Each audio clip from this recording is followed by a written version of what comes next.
জুলাই আগস্টের মানবতা বিরোধী অপরাধের মামলায় শেখ হাসিনা সহ ৩ আসামির বিরুদ্ধে দ্বিতীয় দিনের সাক্ষ্য দিচ্ছেন দৈনিক আমার দেশ পত্রিকার সম্পাদক মাহমুদুর রহমান। বিচারপতি মোহাম্মদ গোলাম মর্তুজা মজুমদারের নেতৃত্বাধীন ৩ সদস্যের আন্তর্জাতিক অপরাধ ট্রাইব্যুনাল ১-এ ১৬তম দিনে সাক্ষ্য গ্রহণ শুরু হয়।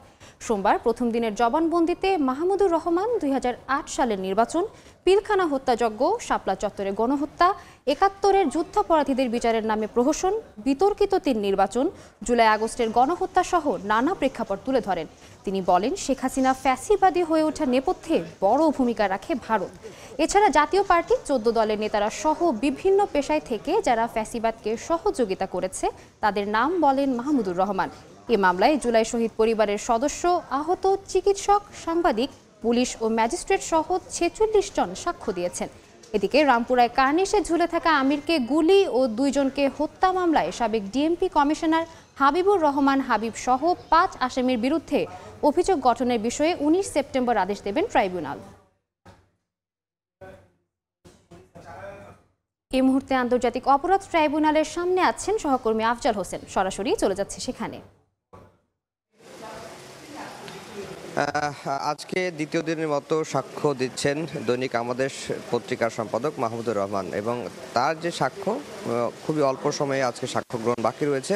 গতকালকে তিনি সকাল ১১টা ২৩ থেকে একেবারে ৩:৩০-৪টা পর্যন্ত তিনি সাক্ষ্য দিয়েছেন আন্তর্জাতিক অপরাধ ট্রাইব্যুনাল, এবং তার সাক্ষ্যে মোটা দাগে শেখ হাসিনা কিভাবে ফ্যাসিস্ট হয়ে উঠলেন তার প্রেক্ষাপটেই তিনি বর্ণনা করেছেন। তার যে মূল কথা, সেই মূল কথা যেটি বলা হয়েছে যে শেখ হাসিনাকে আসলে ফ্যাসিস্ট বানানোর ক্ষেত্রে সবচেয়ে বড় ভূমিকা রাখে পার্শ্ববর্তী দেশ ভারত এবং ভারতের হেজিমনি। এবং তিনি গণজাগরণ মঞ্চকে বলেছেন তার সাক্ষ্যে মব কালচারের শুরুটা গণজাগরণ মঞ্চেই করা হয়েছিল, এবং সেটি রাষ্ট্রীয় পৃষ্ঠপোষকতায় তৎকালীন আওয়ামী লীগ সরকার সেটি করে একবারে ৭১-এর মানবতা বিরোধী অপরাধের বিচারের নামে যে প্রহসন করা হয়েছে সেই বিষয়গুলো তিনি তুলে ধরেছেন। এছাড়া শাপলা চত্বরের গণহত্যা, বিডিআর হত্যাযজ্ঞ, বিতর্কিত ৩টি নির্বাচন, বুয়েটের আবরার ফাহাদকে পিটিয়ে হত্যা সহ ১৭ বছরের আওয়ামী লীগের যে ১৫ বছরের যে ফ্যাসিবাদী শাসন ব্যবস্থা, সেই শাসন ব্যবস্থার সবগুলো বিষয়গুলো তিনি উল্লেখ করেছেন, এবং তিনি শেখ হাসিনা, আসাদুজ্জামান খান কামাল এবং চৌধুরী আবদুল্লাহ মামুনের ন্যায় বিচার চেয়েছেন, এবং তিনি বলেছেন যে তাদের ক্ষেত্রেও যেন বিচারের নামে প্রহসন করা না হয়। আজকে তার দ্বিতীয় দিনের মতো সাক্ষ্য গ্রহণ চলছে।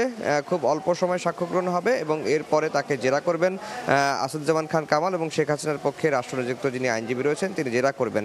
আমরা প্রসিকিউশনের তরফ থেকে আর জানতে পেরেছি যে আজকে দুপুরের পরে জুলাই গণ অভ্যুত্থানের অন্যতম নায়ক, এনসিপির বর্তমানে আহ্বায়ক নাহিদ ইসলাম, তিনি ট্রাইব্যুনালে আসবেন এবং এসে তিনি তার সাক্ষ্য দেবেন। এবং গতকালকেই চিফ প্রসিকিউটর জানিয়েছেন যে এই মামলায় আর 2 জনের সাক্ষ্য নেওয়া হবে, অর্থাৎ যদি নাহিদ ইসলামের সাক্ষ্য আজকে নেওয়া হয়, এরপরে শুধুমাত্র তদন্ত কর্মকর্তার সাক্ষ্য নেওয়া হবে, এবং তদন্ত কর্মকর্তার সাক্ষ্য নেওয়ার পরে এই মামলার সাক্ষ্য গ্রহণ সমাপ্ত ঘোষণা করা হবে। এরপরে যুক্তিতর্ক উপস্থাপন হবে। যুক্তিতর্ক উপস্থাপন করতে এর আগেই প্রসিকিউশন বলছে যে সপ্তাহখানিক সময় লাগে, এরপরে এই মামলাটির রায়ের দিকে এগিয়ে যাবে। আর আজকে রামপুরার একটি মামলায় সাবেক ডিএমপি কমিশনার হাবিবুর রহমান হাবিব সহ 5 জনের বিচার শুরু করা হবে কিনা সেই বিষয়ে 18ই সেপ্টেম্বর দিন ধার্য করেছেন আদেশ দেওয়ার জন্য। তো এই ছিল আন্তর্জাতিক অপরাধ ট্রাইব্যুনাল থেকে আমার কাছে সবশেষ খবর। সরাসরি যুক্ত ছিলাম আন্তর্জাতিক অপরাধ ট্রাইব্যুনালে।